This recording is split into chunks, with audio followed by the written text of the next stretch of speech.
Muy bien, 7:27 de la mañana y continuamos con ya nuestros temas de contenido para que usted se informe sobre las diferentes secciones que tenemos. Hoy en Profesionales de la Salud hablamos de la espina bífida. Para mí es nuevo este tema y yo sé que para muchos de ustedes también desconocen en su totalidad qué significa. De hecho, de las dos palabras solamente reconocen espina, pero bífida es una palabra que a muchos nos queda ahí en el imaginario. Para eso hoy tenemos un invitado muy especial, neurocirujano William Contreras. Bienvenido al Café de la Mañana, Doc. Muchas gracias, Andresito. Feliz, contento y muchas gracias por la invitación. ¿Qué tal ese puente festivo? Muy bien, muy bien. ¿De descanso? Contento, sí. Estuve aquí en la ciudad porque viajo mucho, pero sí, muy contento. Bueno, ¿qué más descanso que esa espina bífida? Vamos a hablar el día de hoy, Doc, y muchas personas desconocen el término como tal. ¿Qué es la espina bífida?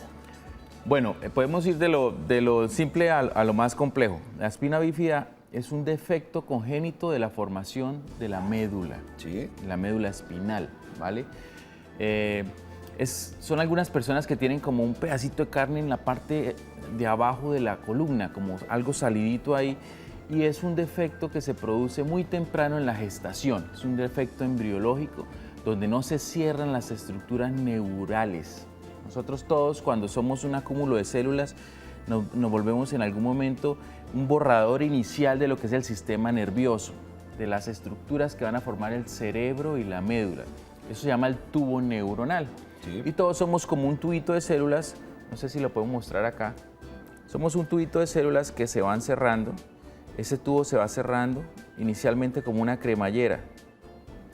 Desde el centro hacia arriba va a ser lo que se forme el cerebro y hacia abajo va a ser lo que se forme la médula. Ajá. Entonces, estos procesos de cierre son durante las primeras 4 semanas de gestación. ¿Qué quiere decir eso? La mujer ni siquiera se ha enterado que está embarazada y el feto ya está formando su sistema nervioso. Esto es importante decirlo porque la gran mayoría de defectos del cierre de las estructuras neuronales se deben al déficit de ácido fólico, Ajá. que es una medicina que las personas que quieren quedar embarazadas pueden tomar para evitar este tipo de trastornos. Entonces, ¿qué pasa? Se debe cerrar el tubo neuronal, todas las estructuras se van cerrando como pliegues, pero en algún momento hubo un defecto de ese cierre. Entonces, en la parte inferior queda un agujero. Sí. Digamos que la mayor parte de los defectos ocurren en la parte lumbosacra. Tú ves que la columna, lo que nosotros llamamos columna, que es como un edificio, es simplemente una estructura ósea que está creada para proteger la médula. Entonces aquí, por ejemplo, vemos la médula en el centro, va bajando y los nervios, y esta es la estructura ósea que cuando nos golpeamos protege la médula. Entonces, los elementos posteriores, la parte de atrás de la espina, de la columna, no se forma en estas personas y queda expuesta. Eso hace que se forme un quiste, una bolita llena de agua, de nervios y de médula. Eso lleva a que los pacientes tengan defectos, problemas neurológicos como poder caminar, Sí. como poder controlar los esfínteres. Y además, si tú tienes un agujero en la parte inferior de la columna, eso en el embrión funciona como un efecto de sifón, de manera que todas las estructuras nerviosas se van jalando y empiezan a aparecer problemas como la hidrocefalia, acúmulo de líquido también en el cerebro. ¿Qué se hace cuando el paciente tiene el defecto de la espina bífida? Pues no podemos dejar abierta la médula y expuesta, porque cuando los niños nacen, al estar expuesta la médula, quiere decir que hay un contacto con el sistema nervioso, con el cerebro, se pueden producir infecciones como la meningitis. Entonces, el abordaje actual es, apenas nace el niño, 24 horas, cuando nace se cierra. ¿Y cómo es el cierre? Pues yo empiezo a buscar las capas y a unirlas una a una hasta que la piel quede cerrada, que quede herméticamente cerrada. Lo interesante del tema y lo que está más en moda es que actualmente se ha demostrado que los niños, cuando se hace el diagnóstico por ecografía, mueven los pies, pero cuando se hace el control ecográfico llega un momento donde dejan de mover los pies. Entonces, el abordaje actual, la tendencia, porque se ha demostrado que el pronóstico de estos niños es mejor, es hacer la cirugía intraútero. Ajá. ¿Qué quiere decir eso? Se diagnostica el defecto y entre la semana 22 a la 26 se hace una cirugía antes de nacer. En el útero se demostró ya con un estudio prospectivo que se hizo en los Estados Unidos que cuando se hace esta cirugía, los niños tienen más chance de caminar, ¿vale? Entonces, hay dos técnicas para hacer la cirugía. Una que es hacer una cesárea, exponer el útero, abrir el útero, sacar el niño, cerrar el defecto, introducir nuevamente el niño, cerrar el útero y cerrar la piel. Esa es muy válida, pero tiene unos altos índices de chances de que haya un parto prematuro. Y no queremos que haya un parto prematuro porque entonces vienen todas las complicaciones de tipo respiratorio. Entonces no nos sirve. Lo que estamos haciendo nosotros, hemos creado un grupo en Colombia para hacerlo a través de fetoscopia, es decir, introducir por unos agujeros de 2 milímetros unos instrumentos y poder operar al niño mirando una pantalla de televisión y de tal manera que no abrimos el útero y el niño puede seguir, la madre puede seguir su gestación normal, terminar a término entre 37 y 40 semanas su embarazo e incluso tener un parto vaginal.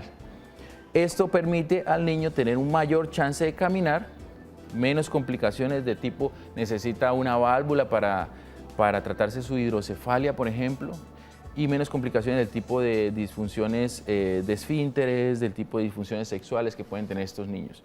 Entonces, pero el mensaje más importante hoy es que esto se puede prevenir hasta en un 90% si las personas, las madres, las mujeres que tienen una vida sexual activa toman ácido fólico, que eso es simplemente tomar una tableta todos los días, que es un tipo de vitamina que se vende, ácido fólico, y se evitan el daño de este tipo la aparición de este tipo de efectos congénitos.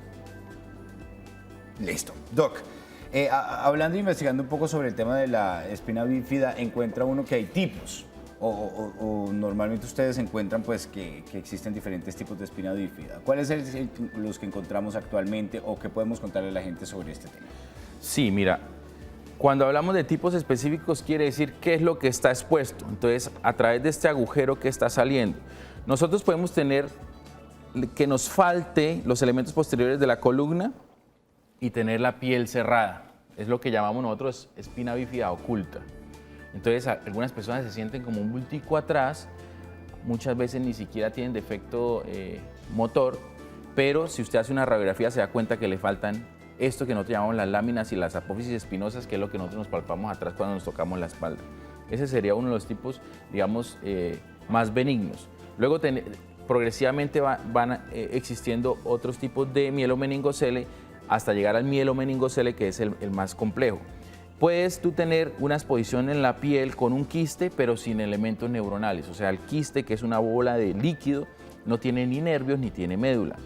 Y puedes tú también tener el propio mielomeningocele, que es cuando se sale la médula, se salen los nervios, hay un quiste y está todo expuesto, que es el más severo. Incluso hay también defectos que nosotros llamamos rasquisquis, que es cuando ni siquiera hay una membrana cubriendo el quiste, sino que está abierta toda la piel. Entonces, en general, el defecto puede ser más importante según qué tipo de estructuras estén expuestas. Si están expuestas tanto las membranas como los nervios, como la médula, pues es más importante que si simplemente es un quiste, pero la médula está en su posición. Aquí vemos precisamente esa imagen que nos ilustra lo que nos estaba hablando usted, Doc, hace un momento, y nuestros televidentes pues interesados sobre el tema preguntan si aquí hay algún factor hereditario o algo que se pueda relacionar con el tema genético, que de pronto venga de los bisabuelos, de los tatarabuelos, o definitivamente no tiene nada que ver con el tema. En general, todos tenemos una predisposición genética a sufrir de enfermedades, pero es simplemente una predisposición. El mielomeningocele, realmente la etiología se desconoce en propiedad. Tú no le puedes decir a un paciente, tú tienes mielomeningocele por esto. Hay muchos pacientes que incluso tomando el ácido fólico pueden desarrollar mielomeningocele. Pero sí hay causas que predisponen a que se produzca el mielomeningocele. Ahí estamos viendo varias de las causas que pueden predisponer a que no se forme bien, no se cierre bien el tubo neuronal. En general, la forma de usted prevenir estos defectos es prepararse para el embarazo. Ajá. ¿Sí? Si usted tiene diabetes, tiene que tener su diabetes controlada. Si usted es una persona obesa, pues hay que hacer un control del peso. Si usted sabe que se va a embarazar, que está teniendo una vida sexual activa, pues hay que tomar el ácido fólico. Bien. Muchas personas también preguntan interesadas en el tema si se dan cuenta o hay una reacción no oportuna sobre el tema. ¿Qué puede ocurrir? Es decir, puede pasar el tiempo y la persona puede aún tener este quiste por fuera o este quiste en el lugar sin que ocurra nada, o indiscutiblemente hay unos factores que empiezan a cambiar en los comportamientos normales de la persona. Esta es una pregunta muy importante porque muchas personas tienen el defecto con lo que llamamos la espina bífida oculta, es decir, Sí. con la piel cubierta, pero sienten una bolita y no buscan ayuda porque no tienen déficit, algunas veces no tienen déficit motor. Es importante saber que ese defecto, aunque no esté expuesto, puede tener algunas consecuencias como algo que nosotros llamamos la médula anclada, y es que los nervios quedan pegados al defecto y los niños, a medida que empiezan a crecer y a desarrollarse su columna hacia arriba, el nervio empieza a jalarse y a producir quistes que nosotros llamamos de siringomielia, y además esa retracción de los nervios puede empezar a producir déficits neurológicos. Entonces siempre hay que buscar, siempre que se haya un defecto, que se hayan cabellos en la parte inferior de la columna, que haya algo cuando se examina la columna de los niños que uno le parezca que es diferente, una coloración diferente, hay que buscar ayuda. Ahora, si está expuesto el defecto, es decir, si se ve un quiste con agua o se alcanza a ver algún nervio o algo, con mayor razón hay que buscar ayuda rápido. Uno se puede sorprender porque uno creería que, claro, que alguien con un defecto en la columna va a buscar ayuda, o con un niño que tiene un defecto en la columna, pero muchas veces vemos niños que tienen semanas o meses o años con el defecto y los padres no lo han llevado a buscar ayuda. Siempre que se trate, entre más temprano, incluso intrauterino, el defecto, son mayores los chances de que este paciente tenga una mejor calidad de vida, porque la gran mayoría de estos pacientes van a tener dificultades para caminar, muchos van a estar parapléjicos, infecciones a repetición, espasticidad, dificultad de los esfínteres, hidrocefalia, vamos a tener que poner una válvula. Entonces eso es un defecto muy serio que hay que asumirlo como tal. Bueno, las diferentes enfermedades que tiene el cuerpo humano, pues siempre los especialistas trabajan de la mano. ¿Cómo un nefrólogo trabaja de la mano con un neurólogo en este tema? Porque es tan importante y esencial, digamos, que esta especialidad en el tema. Bueno, aquí necesitamos que una persona que sea especialista en el intestino, por ejemplo, cuando hay defectos del control rectal y hay pérdidas por defecto de control de los esfínteres, pues tiene que haber un coprólogo, tiene que haber un urólogo, ¿sí?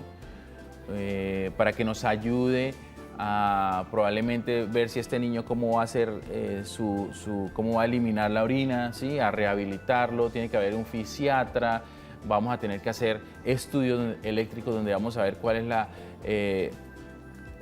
cómo están íntegros esos nervios y si realmente funcionan o no funcionan, porque el compromiso neurológico del niño va a ser de acuerdo a dónde esté el nivel de la lesión. Entonces, uno puede tener una lesión cervical que son las más raras. Entonces, si hay una lesión cervical, probablemente el compromiso es de las 4 extremidades. Si hay una lesión dorsal, es diferente. Si hay una lesión en la región lumbar, entonces es diferente si es la primera vértebra lumbar o si es la quinta. Por ejemplo, de la L1 a la L3 son vértebras, son nervios que tienen que ver con que uno pueda mover el muslo, pero L5 y S1 que pueda levantar el pie. Entonces los niños, por ejemplo, muchas veces tienen defectos, se les va el pie hacia adelante, entonces necesitamos también que nos ayuden las especialistas en pie, en ortopedia. Entonces siempre es un manejo multidisciplinario muy importante para poder brindar la mejor calidad de vida al niño. Pero específicamente lo que se trata con el cierre del defecto, que lo hace un neurocirujano, lo que estamos viendo es que entre más temprano mejor, que antes se hacía a las 24 horas de nacido y que ya actualmente la tendencia a nivel mundial, porque ha demostrado que mejora más la calidad de vida y le da más chance al niño de caminar, es hacer la cirugía intraútero. Bien. Son las 7:42 de la mañana y precisamente interesados en el tema de espina bífida, consultamos a un nefrólogo sobre este tema y esto fue lo que nos respondió este especialista también en salud. En los pacientes con espina bífida que tienen alteraciones en la vía urinaria, en un futuro pueden llegar a tener enfermedad renal crónica. En algunas series de estudios que se han hecho, aproximadamente un 15% de los pacientes que tienen espina bífida en un transcurso de alrededor de hacia los 20 años pueden tener alguna afección renal que los puede llevar a tener una enfermedad renal terminal, es decir, que necesiten terapia de reemplazo renal. Lo principal en estos pacientes es que tienen una alteración en la vía urinaria, específicamente en la vejiga.